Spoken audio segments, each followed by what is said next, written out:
Attorney, naalala ko po, sa aming panayam dati sa inyo, bagamat tutol kayo, di ba? Tinanong nga namin kayo, kayo ba'y pupunta naman ng Supreme Court para questionin ito? Parang pagod na yata kayo, hahayaan nyo na lang.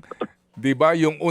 yung undas na sa halip tayo po'y mag-commemorate nitong Mhm. banal po na sa mga Katoliko na okasyon, okay na lang. Undas na undas, mayroong barangay election. Nanahimik kayo, di Mhm. ba? Nanahimik na lang kayo eh. Tama? Oo. Sabi ko nga, Talaga na go ahead. Pero ngayon, nagising na naman kayo kasi gusto ho na naman daw ilipat nga sa November ng 2028. Anong balak nyo ngayon gawin, eh, attorney? well, talaga nga ito isasampa na naman natin doon sa ating Korte Suprema, ano ha. Kasi sobra na ito, Ted, ano ha.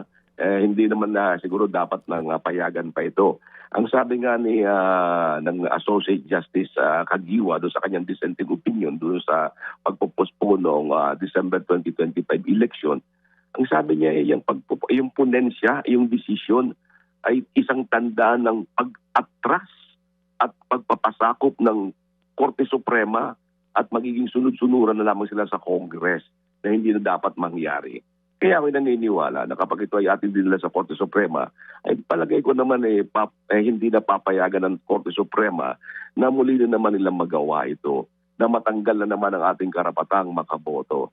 Lalahanin natin nung magkaroon sila ng halala noong October 2023, ang usapan dyan natin sa kanila, dapat hanggang December 2025 lang kayo. Abay, hindi. Ginawang November 2026. So nawala na naman yung karapatan natin, dapat napalitan sila. Ngayon, gusto na naman nilang palitan. Hindi ba lokohan na ito?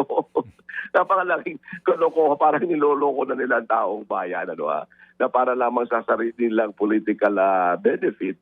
Ito, magpo-postpone naman sila kasi malapit na ang 2028 national election.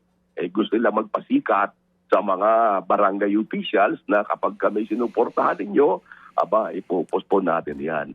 At what will prevent din na naman pagdating ng December 2028, babaguhin na naman nila. Sa another term, gawin natin 6 years ang kanilang term. Inuunti-unti nila ang panluloko sa taong bayan. Nako, diretsahan na po itong itong sinasabi ni Attorney Romy Max, siguro nga po sa inyong frustration. Panloloko na kaninyo. So dito ho, kailan po ito kailan na po ito meron pong kumbaga hinugna para questionin kapag naaprubahan po yung batas kung sakasakali lulusot? Pagka pinirmahan yan ng Pangulong Marcos, pero ako na may naniniwala na marami naman mga advisor ang Pangulo na makikita nila ng malaking kalokohan na ito, na hindi na ito dapat pinapayagan. Kasi talaga namang mawawala na ang ating karapatang mamili ng ating mga kandidato. Alam mo, balang araw, baka isipin pa nila, pati term nila, i-extend nila. Ipopostpone din nila ang national election para magkaroon din sila ng pagkakataon ma-extend ang kanilang mga posisyon. Kasi kung babaguhin mo lang pala, if you will just say to extend the term or to set the term, baka pwede rin to set another term para sa kanila.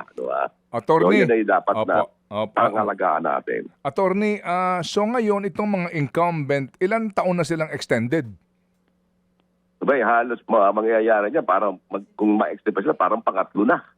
Hindi, pero ilang taon na ngayon? Kasi di ba dapat December to last year, no? Ngayon, dapat yan. Okay. Yeah, December 2025 dapat wala na sila. Ngayon, na-extend nga sila, so naging 2026. So na-extend naman sila ng 1 year. Okay. Ngayon, extend naman sila ng 2028. Another 2 years na naman yan. Okay, sige. So, napaka-bilis, napakagaling ng kanila. Tsaka isa pa, alam mo yung extension na yan, hold over sila, legislative appointment yan eh.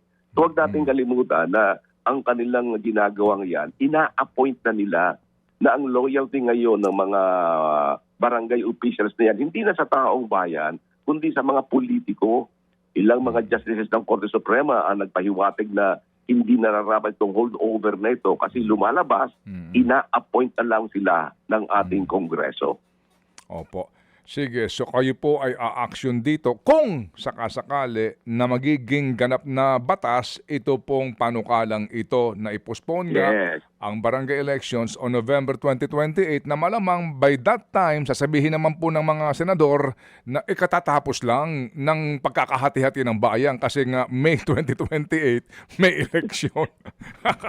Kaya sasabihin, nagkahati-hati kasi. So, postpone uli natin. Kaya taong bayan, kayo naman ay magising naman. No?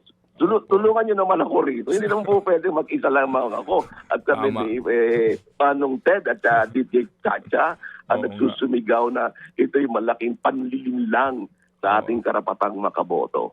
Mga kapatid, patuloy po kayong tumutok sa 105.9 True FM para sa totoong balita, impormasyon, music and entertainment. Mag-subscribe sa aming YouTube channel at podcast at sundan nyo kami sa Facebook, Instagram, X at TikTok sa True Network PH. Bisitahin din po ang aming official website, truefm.ph. At panoorin din kami sa True TV Signal, Channel 19. Kami po ang 105.9 True FM. Laging true sa'yo, kapatid.